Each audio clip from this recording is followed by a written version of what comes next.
Guys this is Nifty team. Guys இந்த வீடியோவில் நம்ம என்ன பார்க்க போகிறோம் அப்படின்னா, இன்றைக்கி நம்ம அட்வான்ஸ் லெவலில் வச்சு எப்படி நம்ம என்ட்ரி எடுத்துருக்கலாம் அப்படின்ற ரிவ்யூ வீடியோ தான் பார்க்க போகிறோம்.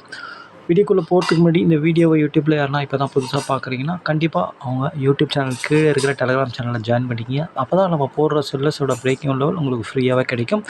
அது மட்டும் இல்லாமல் செல்லர்ஸோட ரியல் சப்போர்ட் ரெசிஸ்டன்ஸும் உங்களுக்கு நம்மளே அனலைஸ் பண்ணி ஃப்ரீயாகவே அப்டேட் பண்ணுறோம். அதுவும் உங்களுக்கு ஃப்ரீயாகவே கிடைக்கும்.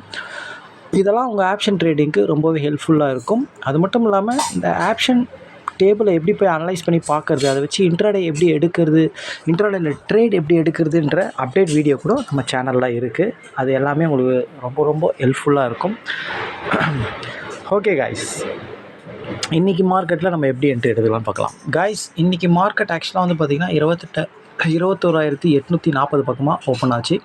நம்ம ஓப்பன் ஆனால் எப்போவுமே ஒரு 15 மினிட்ஸ் கழிச்சு தான் என்ட்ரி எடுப்போம். ஓப்பன் ஆன ஒரு 15 மினிட்ஸில் மார்க்கெட் எங்கே இருந்தது அப்படி கேட்டிங்கன்னா 21,850. ஓகேங்களா, மார்க்கெட் வந்து இன்சைட் மார்க்கெட். எஸ்டர்டே லோவும் பிரேக் ஆகல, எஸ்டர்டே ஐயும் பிரேக் ஆகல. ஆக்சுவலாக லோவுக்கு மேலே தான் ஓப்பன் ஆச்சு மார்க்கெட்டு. 15 மினிட்ஸில் மார்க்கெட் வந்து ஓப்பனுக்கு மேலே, ப்ரீவியஸ் க்ளோஸ்க்கு மேலே, எஸ்டர்டே லோ பிரேக் ஆகலை. ஒரு பாசிட்டிவ் மார்க்கெட் தான். ஓகேங்களா, அப்போது மார்க்கெட் 21,850 இருக்கும்போது 21,800 காலும் 21,900 புட்டும் தான் இந்த மணி. மார்க்கெட் ஓப்பனுக்கு மேலே, ப்ரீவியஸ் க்ளோஸ்க்கு மேலே இருக்கிறத நம்ம காலை தான் ஃபஸ்ட்டு போய் பார்த்தோம். ஆக்சுவலாக 21,800 அப்படின்ற காலோட சார்ட் இது தான். ஆக்சுவலாக வந்து பார்த்திங்கன்னா இதுதான் அவனோட சார்ட்டு. ஆக்சுவலாக வந்து பார்த்திங்கன்னா மார்க்கெட் வந்து பார்த்திங்கன்னா 15 மினிட்ஸில் இங்கே தான் இருந்தது மார்க்கெட்டு. கால் வந்து பர்ஃபார்ம் பண்ணணும் அப்படின்னா இவன் பாசிட்டிவாக இருக்கிறான். மார்க்கெட் பாசிட்டிவ்னால் கண்டிப்பாக நம்ம காலை தான் எடுப்போம். இவனை நம்ம என்ட்ரி எடுக்கணுன்னா கண்டிப்பாக இவன் அட்வான்ஸ் லெவலில் மீட் ஆகணும். மீட் ஆகியிருந்தான் கண்டிப்பாக. அதாவது 134 அப்படின்றது ஒரு அட்வான்ஸ் லெவல். அந்த லெவலில் மீட் ஆகியிருந்தான். இவனை என்ட்ரி எடுக்கலாமா அப்படின்னு கேட்டால், இதில் என்ன நடந்தது அப்படின்னு கேட்டிங்கன்னா, இன்சைட் மார்க்கெட்டுன்றதுனால கண்டிப்பாக போயிட்டு இவன் positive market, clean positive, open previous க்ளோஸ்க்கு மேலே லோ பிரேக் ஆகலைன்னா கண்டிப்பாக மார்க்கெட் ஒரு பாசிட்டிவ் தான். ஓகேங்களா, அப்போது நம்ம காலை தான் போய் பார்க்கணும். கால் அதே மாதிரி தான் இருந்தான். ஓப்பனுக்கு மேலே, ப்ரீவியஸ் க்ளோஸ்க்கு மேலே, எஸ்டர்டே லோ பிரேக் ஆகாமல் தான் இருந்தான். என்ன ஒரு பிரச்சனை அப்படின்னு கேட்டிங்கன்னா, இவன் அட்வான்ஸ் லெவலை தாண்டினா தான் நம்ம என்ட்ரி எடுக்க முடியும். ஓகேங்களா, இவன் அட்வான்ஸ் லெவலையும் தாண்டினா, ஆக்சுவலாக இவன் வந்து அட்வான்ஸ் லெவலையும் தாண்டி தான் இருந்தான். ஆனால் இவனை எடுக்கலாமான்னு கேட்டால் எடுக்க முடியல. ஏன் அப்படின்னா, இப்போ ஆக்சுவலாக வந்து பார்த்திங்கன்னா இவன் தான் பர்ஃபார்ம் பண்ணணும். இவன் ஆக்சுவலாக அட்வான்ஸ் லெவலுக்கு மேலே இருக்கிறான். ஓகேங்களா, அட்வான்ஸ் லெவலுக்கு மேலே இருக்கிறான் அப்படின்னா சப்போர்ட்டில் இருக்கிறான். ஒரு அட்வான்ஸ் லெவல்ன்றது சப்போர்ட்டு தான். ஓகேங்களா, அந்தந்த இடத்துக்கு ஏற்ற மாதிரி சப்போர்ட் ரெசிஸ்டன்ஸாக ஆக்ட் ஆகும். மேலே இருந்தால் சப்போர்ட்டு, கீழே இருந்தால் ரெசிஸ்டன்ஸ். அவ்வளோதான். ப்ரைஸ் வந்து அதுக்கு மேலே இருந்தால் சப்போர்ட்டாக இருக்கும், கீழே இருந்தால் ரெசிஸ்டன்ஸாக வரும். இவ்வளோ தான் விஷயம். ஓகேங்களா, இப்போது இதுக்கு மேலே இருக்கும்போது சப்போர்ட்டில் இருந்தது. ஓகேங்களா, அதாவது இவன் மேலே இருக்கான். இப்போது 21,800 கால் மேலே போகணும் அப்படின்னா அவனை போக விடாமல் தடுக்கிறவன் 21,850 புட்டு, 21,900 புட்டு. ஓகேங்களா, ஆக்சுவலாக அவன் வந்து இவனுக்கு வழி விடணும் மீன்ஸ் அவன் அட்வான்ஸ் லெவலை கீழே உடைக்கணும். ஓகேங்களா, ஆனால் அந்த மாதிரி நடக்கலை. 21,900 அப்படின்ற புட் ஆப்ஷன் என்ன பண்ணான் அப்படின்னு கேட்டிங்கன்னா, எக்ஸாக்டாக இவன் வந்து அட்வான்ஸ் லெவலில் மீட் ஆகிடும். 105ன்றது அட்வான்ஸ் லெவல். இவனும் சப்போர்ட்டில் இருந்தான் அந்த டைமில். ஓகேங்களா, அப்போது நம்ம ஏற்கனவே சொல்லியிருக்கோம், 2 பேருமே சப்போர்ட்டில் இருந்தால் எவனா ஒருத்தன் கீழே உடைப்பான். அதுக்கப்புறம் தான் நம்ம யாரை எடுக்கணும்னு சூஸ் பண்ணணும். அப்படி பார்க்கும்போது பார்த்திங்கன்னா கரெக்டாக வந்து எக்ஸாக்டாக வந்து பார்த்திங்கன்னா ஒரு 9:50க்கு வந்து பார்த்திங்கன்னா 21,800ன்ற கால் அவன் தான் பர்ஃபார்ம் பண்ணுவான். மார்க்கெட் பாசிட்டிவ், அவன் தான் பர்ஃபார்ம் பண்ணுவான், அவன் தான் பர்ஃபார்ம் பண்ணணும் அப்படின்னு நினச்ச கால் அட்வான்ஸ் லெவலில் கீழே உடைச்சிட்டான். அதாவது பாசிட்டிவாக இருந்த மார்க்கெட் நெகட்டிவாக மாறிச்சு, பாசிட்டிவாக இருந்த ப்ரீமியம் நெகட்டிவாக மாறிடுச்சு. ஓகேங்களா, அப்போது க்ளீனாக தெரிஞ்சிச்சு. இதை கண்டுபிடிக்கிறது நம்ம அட்வான்ஸ் லெவலே போதுமானது. இவ்வளோ டீப்பாக நம்ம பார்க்கணும்னு அவசியம். அட்வான்ஸ் லெவலே கீழே உடச்சிட்டான், அவ்வளோதான், அவனுக்கு என்ட்ரி கிடையாது. 2 பேருமே சப்போர்ட்டில் இருந்தானுங்க. அதாவது 21,800 காலும் 21,900 புட்டும் சப்போர்ட்டில் இருந்தாங்க. யாருன்னா ஒருத்தர் கீழே லெவலை உடைக்கணும். ஓகேங்களா, அப்போது பாசிட்டிவாக இருந்தவன் கீழே உடச்சிட்டான். ஓகேங்களா. அப்போது பாசிட்டிவாக தான் கீழே உடச்சோன்னா அப்போ நெகட்டிவாக இருக்கும் தான் பர்ஃபார்ம் பண்ணி ஆகணும். ஓகேங்களா. 105ன்றது ஒரு அட்வான்ஸ் லெவல். ஆனால் இவன் ப்ரீவியஸ் க்ளோஸ்க்கு கீழே ஓப்பனுக்கு கீழே இருந்தவன் மேக்ஸிமம் அது வரைக்கும் தான் போவான் நம்மளுக்கு தெரியும். அந்த மாதிரி என்ட்ரி கிடைச்சாலே அட்வான்ஸ் லெவலில் மீட் ஆகி மட்டும் ஆப்பனண்ட் போகிறான் அப்படின்னா கண்டிப்பாக அவன் ஓப்பன் ப்ரீவியஸ் க்ளோஸ்க்கு போய் திரும்பிடுவான். இல்லை அதை உடச்சிட்டு அதுக்கப்புறம் கீழே உடச்சி திரும்பிடுவான். அவன் திரும்பும்போது நம்ம பாசிட்டிவாக இருந்தவனை எடுக்கணும். ஓகேங்களா. ஓகே, அப்படி பார்க்கும்போது பார்த்தீங்கன்னா இவன் நல்லாவே டார்கெட் கொடுத்தான். 105லேருந்து மார்க்கெட் வந்து 200 வரைக்கும் போயிடுச்சு. கிட்டத்தட்ட 95 பாயிண்ட். அவ்வளோ பாயிண்ட் நம்மளுக்கு தேவையில்லை. என்ட்ரி எடுத்தவொடனே உங்களுக்கு ஒரு 30 பாயிண்ட்ஸ் 2 கேண்டிலே வந்துருச்சு நம்மளுக்கு. ஆக்சுவலாக சரசரன்னு 2 கேண்டில் வந்துருச்சு. 140 வரைக்கும் போயிடும். ஓகேங்களா.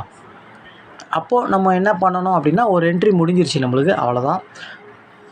அதுக்கப்புறம் மார்க்கெட் நீங்கள் ரிவர்ஸ் என்ட்ரி எடுக்கணும் அப்படின்னா இவன் வீக் ஆகணும். வீக் மீன்ஸ் இவன் ஓப்பனை தாண்டி ப்ரீவியஸ் க்ளோஸ் தாண்டி போனவன் கீழே உடைக்கணும்.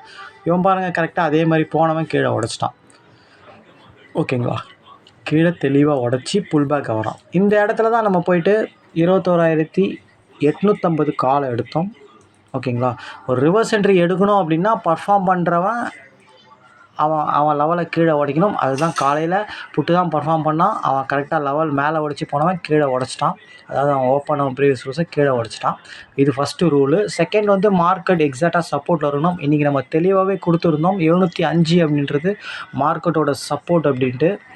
ஆக்சுவலாக மார்க்கெட் எங்கே வந்து திரும்பி இருக்குன்னு மட்டும் பாருங்கள். ஆக்சுவலாக எக்ஸாக்ட் அங்கே தான் நியர்பை தான் வந்து திரும்பிச்சு. 710 கிட்டே வந்து தான் திரும்பிச்சு. ஆக்சுவலாக சப்போர்ட்டில் இருந்தாலே போதுமானது. ஓகேங்களா. கரெக்டாக எக்ஸாக்டாக அங்கே தான் வந்து திரும்பிச்சு. 705 ஆனால் 710 திரும்பிச்சு. 5 பாயிண்ட் பிரச்சனை கிடையாது. ஓகேங்களா. திரும்பிச்சு. பர்ஃபார்ம் பண்ணுறவனும் வீக் ஆகிடான். அப்போது அங்கே இருக்கிற இந்த மணி யார்? 700 கால். ஓகேங்களா.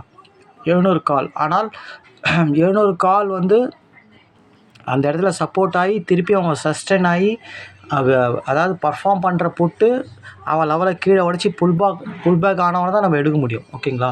அப்படி பார்க்கும்போது 900 ஆக்சுவலாக புட்டு வந்து எத்தனை மணிக்கு அந்த மாதிரி நடந்தது அப்படின்னா அவன் வீக்கானால் தான் எல்லா சினாரியும் கரெக்டாக இருந்தாலும் பர்ஃபார்ம் பண்ணவன் வீக்கானால் தான் நம்ம எடுக்கணும். பர்ஃபார்ம் பண்ணுறவன் வீக்கானது கரெக்டாக 11:20க்கு. ஓகேங்களா. அதாவது அவன் லெவலை உடச்சி புல் பேக் ஆனது. ஓகேங்களா. அப்போது மார்க்கெட் ஆல்ரெடி சப்போர்ட்டுக்கு வந்துடுச்சு. 705 சப்போர்ட்டில் சஸ்டெயின் ஆகிடுச்சு மார்க்கெட்டு. அதேமாதிரி பர்ஃபார்ம் பண்ண பொட்டு வீக் ஆகிடும். அப்போது அங்கே அந்த டைமில் ப்ரைஸ் வந்து எங்கே இருந்ததுன்னா 850 கிட்டே இருந்தது. அதனால் நம்ம 850ன்ற கால் ஆப்ஷன் தான் சூஸ் பண்ணோம். ஏன்னா அவன் தான் லெவலில் தெளிவாக மீட் ஆனான். 800 எடுக்கலாம். ஆனால் 800ஓட 850 தெளிவாகவே மீட் ஆச்சு. ஓகேங்களா.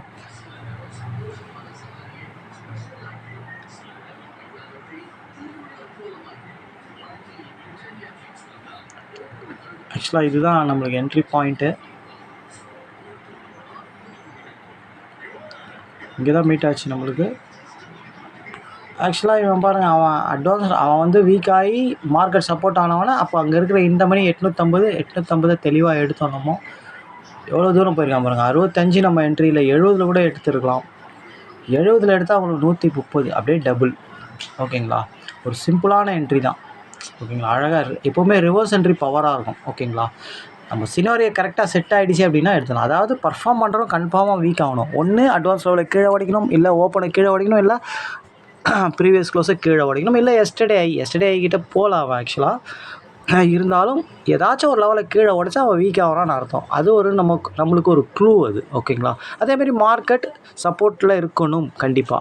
அந்த என்எஸ்சி சைட்டில் போய்ட்டு நீங்கள் ஆப்ஷன் டேபிள் எப்படி பார்க்கணுன்ற வீடியோவில் சப்போர்ட் ரேஷன் எப்படி பார்க்கணுன்றிருக்கு. இருந்தாலும் நம்மளே அப்டேட் பண்ணிவிடுவோம் டெய்லி காலையில். அது நீங்களே பார்க்கணும்னாலும் பார்த்துக்கலாம். அப்போ மார்க்கெட் சப்போர்ட்டில் இருக்கான்னு பார்க்கணும், பர்ஃபார்ம் பண்ணுறவன் வீக் ஆகணும். அப்போ தான் நீங்கள் ரிவர்ஸ் என்ட்ரியை ட்ரை பண்ணணும். இல்லைனா ட்ரையே பண்ணக்கூடாது. என்ட்ரி கிடைக்கலனாலும் பரவாயில்ல. ஒரு என்ட்ரி காலைல ப்ராஃபிட் பண்ணுமா விட்டுடணும். ஓகேங்களா. ஓகே, அப்படி பார்க்கும்போது தெளிவான ஒரு என்ட்ரி தான் இது. ஓகேங்களா. ரிவர்ஸ் என்ட்ரியில் ஒரு நல்லாவே ப்ராஃபிட் கொடுத்தான் இன்றைக்கி ஆக்சுவலாக. ஆனால் நம்ம ரெண்டுத்தையுமே போட்டோம். ட்ரெண்டில் ஆக்சுவலாக போனவனையும் போட்டோம், ரிவர்ஸ் ஆன என்ட்ரியும் நம்ம போட்டோம். ஆக்சுவலாக ரிவர்ஸ் என்ட்ரி வந்து நம்ம 750 தான் எடுத்தோம். நம்ம ஆக்சுவலாக தப்பாக காமிச்சிட்டோம். 750 அப்படின்ற கால் ஆப்ஷன் தான் நம்ம எடுத்தோம். ஏன்னா மார்க்கெட் அப்போ 700லேருந்து 750க்கு திரும்பினவனை தான் எடுத்தோம். 750ன்ற கால் ஆப்ஷன் இது தான். இவனோட அட்வான்ஸ் லெவல் இது தான்.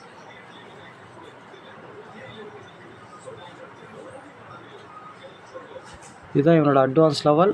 நல்லாவே என்ட்ரி கிடச்சிது இது. ஆக்சுவலாக கிட்டத்தட்ட 207 வரைக்கும் போயிருக்கு மார்க்கெட். அப்படியே டபுள் என்ட்ரி. ஏன்னா இது சப்போர்ட் ஆகி பிரேக் அவுட் ஆகி புல் பேக் வரும். அப்போ இந்த இடத்துல நீங்கள் என்ட்ரி எடுத்து எப்போவுமே புல் பேக்கில் வரும்போது தான் நம்ம விட்டு பார்க்கணும். ஒரு 5 லாட் எடுத்திங்கன்னா 4 லாட்டை கட் பண்ணிவிட்டு ஒரு 15 பாயிண்டில் ஒரு லாட்டை வச்சு பார்க்கணும் கடைசி வரைக்கும். ஓகேங்களா?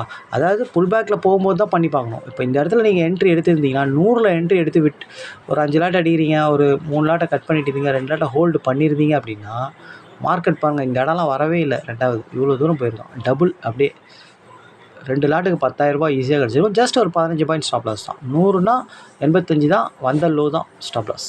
ரொம்ப சிம்பிளான என்ட்ரி, ரிவர்ஸ் என்ட்ரி. ஓகேங்களா? ஓகே. அதே மாதிரி இன்றைக்கி ஸ்டாக் ஆப்ஷனும் சூப்பரான ஒரு என்ட்ரி கிடச்சிது.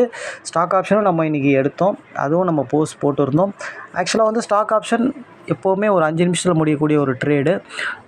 நிஃப்டி வந்து கொஞ்சம் பொறுமையாக எடுக்கக்கூடிய ஒரு ட்ரேடு. ஓகேங்களா? எதில் வேணால் என்ட்ரி எடுக்கலாம். எல்லாத்துக்குமே பொறுமை தான் தேவை. பொறுமையாக இருந்து என்ன நடக்குது மார்க்கெட்லன்னு தெரிஞ்சுக்கிட்டு அதுக்கேற்ற மாதிரி பண்ணலாம். இன்சைட் மார்க்கெட்னால் ஒரு நம்ம எல்லாத்தையுமே ரொம்ப சுருக்கமாகவே சொல்லிட்டோம். ஸ்டூடெண்ட்டுங்களுக்கும் சரி, ஸ்டூடெண்ட் இல்லாதவங்களுக்கும் சரி. அதாவது எஸ்டர்டே ஹை, எஸ்டர்டே லோ, இந்த மாதிரி இடத்துல ட்ரேட் பண்ணிங்கனாலே போதுமானது. உங்களுக்கு ட்ரேடு மிஸ் ஆகாது. நடுவில் இருக்கும்போது நீங்கள் ட்ரேட் பண்ணணும்னு அவசியம் கிடையாது. ஓகேங்களா? இப்போது இந்த ரிவர்ஸ் என்ட்ரி நீங்கள் எடுக்கணும் அப்படின்னா கண்டிப்பாக பாருங்கள், காலையில் பர்ஃபார்ம் பண்ண 21,900 புட்டு எஸ்டர்டே ஐயை தாண்டி கீழே உடச்சிட்ருப்பான் லெவலை. பாருங்கள், எஸ்டர்டே ஐயே தாண்டி இருக்கான் காலையில் பர்ஃபார்ம் பண்ணுவேன், அதை கீழே உடச்சிருக்கான் பாருங்கள். ஓகேங்களா? அப்போது ஐயை தாண்டினாலும் நம்மளுக்கு என்ட்ரி தான், ஐயை தாண்டி ஐக்குள்ளேயே வந்தாலும் என்ட்ரி தான். அந்த மாதிரி என்ட்ரி தான் ஷார்ப்பாக மூவ் ஆகும் எப்போயுமே. பாருங்கள், இப்போ இவன் ரிவர்ஸ் ஆகிட்டான், எஸ்டர்டே ஐயே கீழே உடச்சிட்டான். அப்போது எஸ்டர்டே தாண்ட முடியாமல் கீழே வந்துட்டான் அப்படின்னா என்ன அர்த்தம்னா 150 இவனோட 160ன்னு வச்சுக்கிங்களேன். 900ல் 150 கழிச்சுனா 750க்கு வரமாட்டான்னு அர்த்தம். க்ளீனாக சொல்லிட்டான். எத்தனை மணிக்கு? 11:15க்கே சொல்லிட்டான். நான் வந்து 750க்கு வரமாட்டேன், இப்போ வந்துட்டேன், ஆனால் இதுக்கு மேலே அதனால் வர முடியாதுன்னு சொல்லிட்டான் கீழே உடச்சி. அப்போ அங்கே இருக்கிற 750ன்ற இது க்ரீக்ஸை பற்றி தெரியாதவங்க க்ரீக்ஸ் வீடியோவை போய் பாருங்கள், அதில் தெளிவாகவே இருக்கும் உங்களுக்கு. அப்போ அங்கே இருக்கிற 750 கால் தானே பர்ஃபார்ம் பண்ணுவான். கரெக்டாக 750 இவன் வந்து வீக் ஆகிட்டான், பர்ஃபார்ம் பண்ண வீக் ஆகிட்டான், மார்க்கெட் சப்போர்ட் ஆகிடுச்சு. அங்கே இருக்கிற இந்த மணி கால் ஆப்ஷன் தெளிவாக அட்வான்ஸ் லெவலில் மீட் ஆகிட்டான். அப்போது மார்க்கெட் ரிவர்ஸ் ஆக தானே செய்யும். ஓகேங்களா? இதில் வந்து அக்யூரசி நல்லாவே இருக்கும். ரிவர்ஸ் என்ட்ரியில் எப்போவுமே 10 என்ட்ரியில் கண்டிப்பாக 7 என்ட்ரி சக்ஸஸ் ஆகும். 15 பாயிண்ட் தான் நம்ம ஸ்டாப் லாஸ் வச்சு எடுக்க போகிறோம். பெரிய ஸ்டாப் லாஸ் ஒன்றும் கிடையாது. அது 2 ட்ரேட் 3 ட்ரேட் ஃபெயிலியர் ஆனாலும் நல்ல ஒரு பெரிய ப்ராஃபிட்டே ரிவர்ஸ் என்ட்ரியில் கிடைக்கும். இந்த மாதிரி தான் நம்ம ஃபில்டர் பண்ணி எடுக்கணும். ஒன்று ட்ரெண்டில் எடுக்கணும், இல்லைனா ரிவர்ஸில் எடுக்கணும். ஏதாச்சும் இந்த மாதிரி ஒரு 2-3 என்ட்ரியை நம்ம கரெக்டாக ஒரு 4 என்ட்ரி நீங்கள் கரெக்டாக நோட் பண்ணி வச்சுக்கிட்டு அந்த மாதிரி செட்டப்பில் மட்டும் ட்ரேட் எடுக்கணும். சும்மா எங்கன்னா நடுவில் இருக்குது மார்க்கெட் ஹையில் இல்லை, லோவில் இல்லை, ப்ரீமியம் அது மாதிரி ஹையில் இல்லை, அங்கெல்லாம் நடுவில்லாம் போடக்கூடாது. ஓகேங்களா? அது உங்களுக்கு எல்லா விஷயமும் தெரிஞ்சிருக்கு. ரொம்ப பர்ஃபெக்ட்டு ஷார்ப்பாக நீங்கள் என்ட்ரி எடுக்கக்கூடிய டேலண்ட் இருக்குது. நல்லா நீங்கள் ப்ராக்டிஸ் பண்ணிட்டீங்கன்னா அப்போ வேணால் எடுக்கலாம். ஓகேங்களா? ஆனால் புதுசாக நீங்கள் பண்ணுறீங்க அப்படின்னா கண்டிப்பாக நீங்கள் பொறுமையாக அந்தந்த இடத்துல வரும்போது பண்ணிங்கன்னா ரொம்ப அக்யூரஸியாக இருக்கும். ஓகேங்களா? ஓகே, இதை எல்லோரும் ஃபாலோ பண்ணிங்க. இப்போ இந்த கோர்ஸ் யாருன்னா வாங்கணும்னு நினச்சிங்க, கற்றுக்கணும்னு நினச்சிங்கன்னா கண்டிப்பாக நம்ம டெலகிராம் சேனலில் டிஸ்கிரிப்ஷனில் நம்ம காண்டாக்ட் லிங்க் இருக்குது, அங்கே வந்து காண்டாக்ட் பண்ணுங்கள். ஓகேங்களா? Okay guys, thank you.